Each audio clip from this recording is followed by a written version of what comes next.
आखिर मरते हुए अभिमन्यु के कान में कर्ण ने क्या कहा था? आखिर 16 साल के अभिमन्यु ने बड़े से बड़े महारथी को कितनी बार हराया?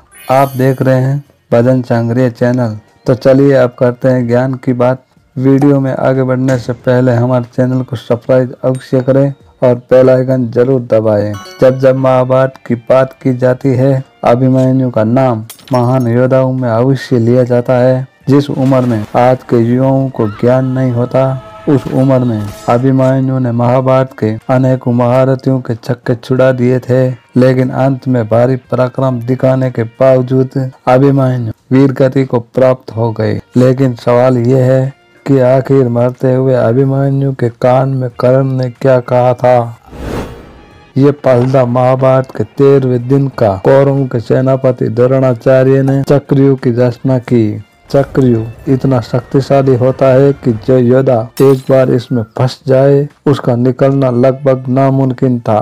कौरवों की ओर से सबने मिलकर एक षड्यंत्र बनाया कि वो अर्जुन को इस चक्रव्यूह में फंसाकर चारों तरफ से हमला करेंगे और अगर अर्जुन मारे जाएंगे तो पांडव अपने आप युद्ध हार जाएंगे। लेकिन उस चक्रव्यूह में अर्जुन नहीं फंसे बल्कि खुद उस चक्रव्यूह को भेदने पहुंचे अभिमन्यु। भगवान महादेव से मिले खास वरदान के तौर पर जयद्रथ के चारों पांडवों को चक्रव्यूह के बाहर ही रोक दिया और उस चक्रव्यूह में प्रवेश किया अभिमन्यु ने।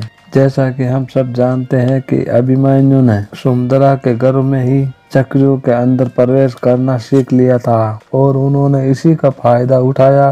वो चक्रव्यूह में प्रवेश कर गए। उन्होंने न सिर्फ गुरु द्रोणाचार्य बल्कि कृतवर्मा, कृपाचार्य, कर्ण, दुर्योधन सभी को परास्त कर दिया था। चक्रव्यूह में घुसते ही उन्होंने हाहाकार मचा दिया। उन्होंने द्रोणाचार्य के धनुष को काट दिया। देखते ही देखते कर्ण के ऊपर 8, कृतवर्मा के ऊपर 5 और शकुनी को 12 बाण मारे। यहाँ तक कि दुर्योधन, दुशासन और कृपाचार्य ने जब अभिमन्यु को देखा तो उसकी हिम्मत नहीं हुई कि वो अभिमन्यु का सामना कर सके। इसी बीच दुर्योधन के पुत्र लक्ष्मण और अभिमन्यु का भी युद्ध हुआ, जहां अभिमन्यु ने एक ही तीर से लक्ष्मण के सिर को धड़ से अलग कर दिया। देखते ही देखते दुर्योधन बहुत क्रोधित हो उठा और उसने कर्ण से गुजारिश की, सूर्यदेव होने से पहले ही इस बालक को हमें मिलकर मारना होगा।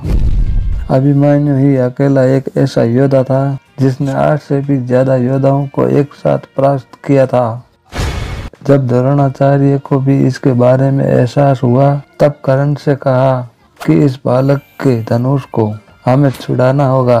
अगर इसी बालक के हाथ में धनुष रहा तो सूर्यास्त होने से पहले ही पूरी कौरव सेना का नाश हो जाएगा। इसीलिए मौके का फायदा उठाकर कर्ण अभिमन्यु का धनुष काट दिया। अश्वत्थामा ने उसके रथ के टुकड़े कर दिए। फिर क्या, 16 साल के बालक के ऊपर 8 से भी ज्यादा महारथी ही टूट पड़े।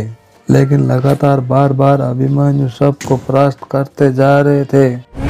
उसके बाद सभी महारथी ने एक एक करके अभिमन्यु के ऊपर कई सारे बाण छोड़े, जिस वजह से अभिमन्यु लहूलुहान हो गए।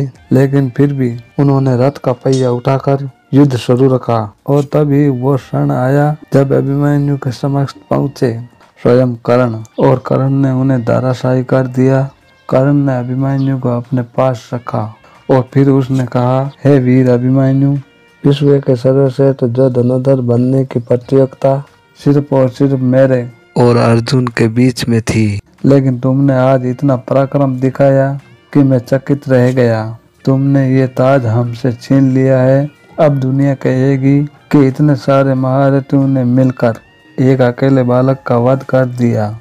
अब तुम इस नरक का रूपी संसार को छोड़कर हमेशा के लिए सवरंग चले जाओ पुत्र। यही वो कुछ शब्द थे जो स्वयं कर्ण अभिमन्यु के कान में कहे थे। उसके बाद कर्ण ने अभिमन्यु का वध कर दिया। इस तरह एक महायोद्धा जो मात्र 16 वर्ष का था, जिसने कौरवों के 8 से भी ज्यादा महारथियों को धूल चटा दी थी, वो अब सवरंग की तरफ प्रस्थान कर रहा था। तो अगर आपको हमारी खास वीडियो ये जानकारी अच्छी लगी है तो इस वीडियो को लाइक करें, हमारे चैनल को सब्सक्राइब करें और ज्यादा से ज्यादा शेयर भी करें। साथ ही कमेंट बॉक्स में अभिमन्यु अमर रहे अवश्य लिखिएगा। मिलेंगे अगली बार एक नई खास वीडियो के साथ। तब तक देखते रहिए भजन संग्रह चैनल। नमस्कार।